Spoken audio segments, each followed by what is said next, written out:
Today, we're going to be breaking down five-star wide receiver DAKORIen Moore. So this first route we're going to be taking a look at from him is something called a post-curl route. And something I look for whenever I'm evaluating a wide receiver is I always pay attention to their the smoothness of their hips getting in and out of a break, right? So whether that's a route like a comeback, whether that's a route like a curl, whether that's a route like a post-curl where you got to put the brakes on, stop, and get in and out of the break, I look for how smoothly they can do that, how quickly they can do that, and the type of twitch that they have.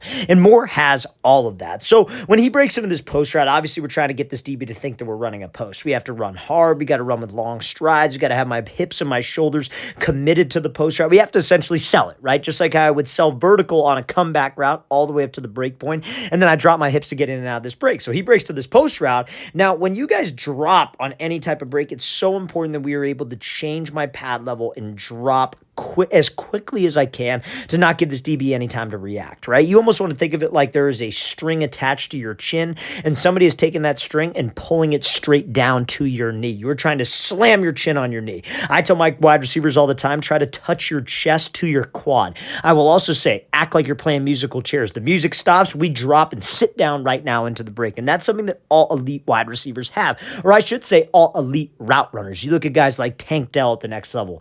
You know, a guy like CeeDee Lamb, you got Devontae Adams, Stephon Diggs. All those guys have elite change of direction ability, especially on routes like this. And he fits the mold and he has the right mechanics to get in and out of this break. So when we put the brakes on like this, the quicker I drop my hips, less time a DB has to react. But also, the more violent I am with my hips, the more explosion I'm creating to accelerate me out of the break. I think a lot of route running, especially at the top of the route, like you're running a 40-yard dash. When you're running a 40-yard dash, you don't just stand up and try to run fast. When I'm running a route and I have to drop my hips, I'm not just trying to turn out of the break fast. I'm trying to be explosive. This is like the drive phase. The first 10 yards of the 40 sets you up for good acceleration through the finish of the last 30. I'm trying to be violent with my hips because the more explosive I am, the more energy I'm going to be able to create to shoot me out of this route as long as I run my hands and get out. So he is very, very smooth at the top of the route, and this is why he's one of the top ranked wide receivers because he has such elite level route running. And we're going to take a look at a couple more examples of him doing just that. Now,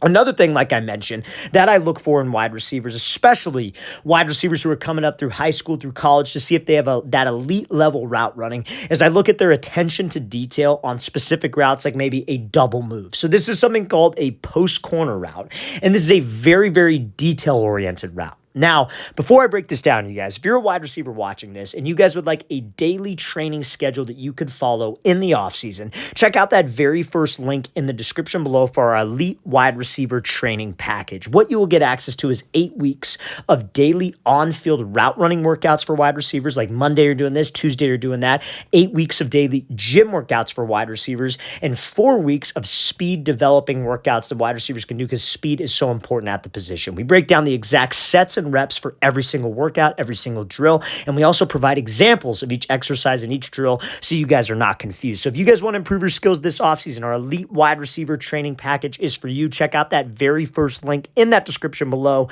Let's get back to this video. So now let's take a look at this route. So this is more running a post corner route. Now, when it comes to running a post corner route, any double move route, obviously the first move we have to sell it. And there are 3 specific things that help me sell it to get this DB to turn around, maybe a DB who's an off coverage to drive on my first move, and he does all 3 of these things extremely well. So DBs are taught whenever they're expecting a double move or just on any general route running situation to expect a double move when this wide receiver changes his speed. So when we're breaking on a post corner to this post, I cannot lose any speed. In terms of speed, it should look the exact same as to when you're running a post, right? So as soon as you cut, you have to drive off of this leg. You have to push off of your foot, and you really have to try to explode. Now, the second thing that ties into speed is going to be your stride length. A lot of wide receivers are not comfortable being able to cut off of one foot like this, running with some good speed. So what they'll do is they'll take really choppy steps. And when you take choppy steps, again, that's another indicator, and this DB knows that if you're running an actual post route, you're not going to be taking choppy steps. Again, you are going to be taking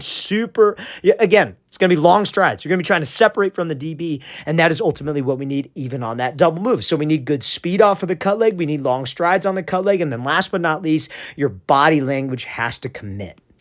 Now, a lot of people put a ton of emphasis, you guys, on the eyes, right? So if you're running a slant and go, if you're running a post corner, if you're running a corner post, whatever it is, you have to snap your eyes to the quarterback. Now, a DB, and this DB is all turned around, obviously, because of how good the route is initially. But if you're a DB who's like off coverage, maybe staying over the top, maybe a little bit more disciplined, we're not supposed to be looking at the eyes anyways. We're supposed to be reading the hips and the body language. So your eyes may sell it, but that's not the icing on the cake. I've seen plenty of receivers snap their eyes to the inside on a double move, but their left hip, their left shoulder, it's already like getting them out of the break. Guys, you have to commit to the last possible second. Your hips, your shoulders, your belly button needs to say post until you hit that third step. We put the brakes on and then we get out. So again, guys, all elite level route runners, all elite level wide receivers. And I think truly nowadays, the way the game is going, you have to be an elite level route runner in order for you to be able to be successful at a collegiate level, at obviously the NFL level, because the way offenses are, everybody's switching to that air raid, throw the ball 40, 50 times a game. So you got to be able to separate, and your attention to detail is what is going to separate you from the rest of the receivers across the country. So Moore definitely has that attention to detail. He's definitely smooth at the top of the break. And now we're going to showcase an example of him being able to beat zone coverage. A lot of times these freak athletes do a great job beating man coverage, off man coverage, because when it's man-to-man and you have that kind of nightmare matchup, you should be able to win. But how does he fare against a zone coverage DB? And that's what we're looking at here. So this is filmed from like a high school 7-on-7 or 11-on-11 scrimmage, and he is ultimately running a fade route, but he has a DB who is an off coverage, outside leverage, and he's in zone. So we know that he's in zone because his stance, his body, everything's facing to the inside. Moore is lined up on the top of the numbers. This DB is like on the bottom of the numbers. So his job is do not get beat to the outside. Force everything to the inside where he has some type of safety help, linebacker dropping into coverage, etc. So if I have to run a fade route, I'm probably not, or at least I shouldn't say probably not because I've seen this work, but it's probably not likely that I'm going to take an inside release and be able to stack him over the top. I got to try to get to the outside of him and get behind him, at least on a fade route, guys. I talk about it all the time when you have to run routes like a corner or an out route. Don't be afraid to take the inside release, but on a fade route, you kind of have to get to the outside.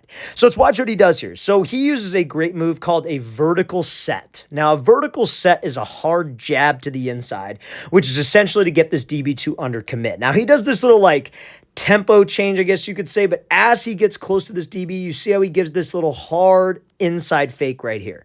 That is what we call a vertical set, and that is how you guys would run a fade route versus an off outside leverage zone coverage DB. So guys, a vertical set is like, again, this DB's goal, don't get beat to the outside, but he's still human. Like he's not going to let us just cross his face and run a curl or run a post. So that's essentially what we want to make it look like. We close the space with him and he gives this hard fake to the inside. Make him think we're running a post. Try to get him to overcommit underneath.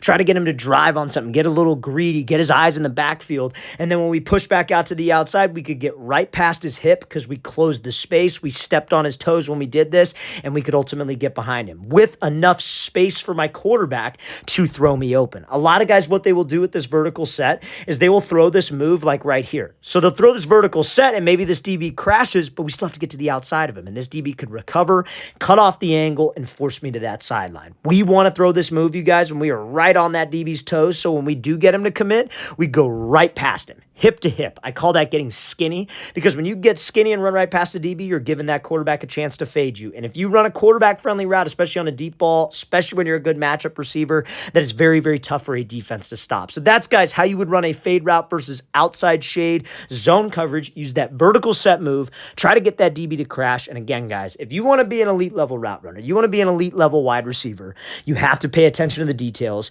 and you have to do the little things.